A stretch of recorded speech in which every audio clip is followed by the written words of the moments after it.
ਬਾਕੀ ਕੈਲੀਫੋਰਨੀਆ ਦੇ ਬੇ ਏਰੀਏ ਦੇ ਵਿੱਚ ਸੈਨ ਫਰਾਂਸਿਸਕੋ ਵਾਲਾ ਜਿਹੜਾ ਏਰੀਆ ਆ ਉੱਥੇ ਅੱਜ ਆਈਸ ਵਾਲਿਆਂ ਨੇ ਛਾਪੇ ਮਾਰੇ ਹੈਗੇ ਆ ਤੇ ਕਈ ਲੋਕਾਂ ਨੂੰ ਜੋ ਆ ਉਹ ਅਰੈਸਟ ਕੀਤਾ ਹੈਗਾ। ਇਹ ਖਬਰਾਂ ਜੋ ਆ ਸੈਨ ਫਰਾਂਸਿਸਕੋ ਤੋਂ ਆ ਰਹੀਆਂ ਹੈਗੀਆਂ ਆ। ਸੋ ਕੈਲੀਫੋਰਨੀਆ ਦੇ ਇਸ ਸ਼ਹਿਰ ਦੇ ਵਿੱਚ ਫੈਡਰਲ ਏਜੰਸੀ ਜੋ ਆ ਉਹ ਵੱਖ-ਵੱਖ department of justice, ice, DEA, ਇਹ ਸਾਰੇ ਜਿਹੜੇ ਆ ਇਸ ਆਪਰੇਸ਼ਨ ਦੇ ਵਿੱਚ ਹਾਜ਼ਰ ਸਨ। DEA ਆਫਿਸ ਜਿਹੜਾ ਸੈਨ ਡੀਗੋ ਦਾ ਆ ਉਹ ਵੀ ਜਿਹੜੀ ਸਪੋਰਟ ਕਰ ਰਿਹਾ ਹੈਗਾ।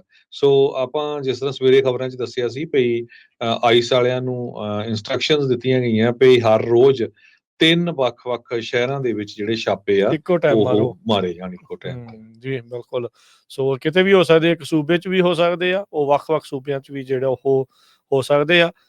ਪਰ ਉਹ ਪੂਰੀ ਤਰ੍ਹਾਂ ਜਿਹੜੇ ਇਸ ਟਾਈਮ ਮੁਸ਼ਤੈਦੀ ਦੇ ਨਾਲ ਕਹਿ ਸਕਦੇ ਆ ਵੀ ਟਰੰਪ ਹੋਣਾ ਦੇ ਉਹਨਾਂ ਆਰਡਰਸ ਦੇ ਉੱਤੇ ਜਿਹੜਾ ਉਹ ਪਹਿਰਾ ਦੇ ਰਹੇ ਆ। ਕਈ ਥਾਵਾਂ ਦੇ ਉੱਤੇ ਕੈਲੀਫੋਰਨੀਆ ਦੇ ਵਿੱਚ ਜਿਹੜੇ ਸ਼ੈਰਿਫਸ ਜਾਂ ਲੋਕਲ ਲਾ ਇਨਫੋਰਸਮੈਂਟ ਆ ਉਹ ਉਹਨਾਂ ਦੇ ਨਾਲ ਫਸ ਰਹੀ ਆ। ਫਸ ਰਹੀ ਤੋਂ ਭਾਵ ਇਹ ਆ ਵੀ ਉਹ ਨਾ ਕਰ ਰਹੀ ਆ ਵੀ ਸਾਡਾ ਕੰਮ ਇਮੀਗ੍ਰੇਸ਼ਨ ਦੇ ਕਾਨੂੰਨਾਂ ਨੂੰ ਲਾਗੂ ਕਰਨਾ ਨਹੀਂ ਆ, ਲੋਕਲ ਲਾ ਇਨਫੋਰਸਮੈਂਟ ਦੇ ਕਾਨੂੰਨਾਂ ਨੂੰ ਲਾਗੂ ਜਿਹੜਾ ਉਹ ਕਰਨਾ ਹੈਗਾ ਆ।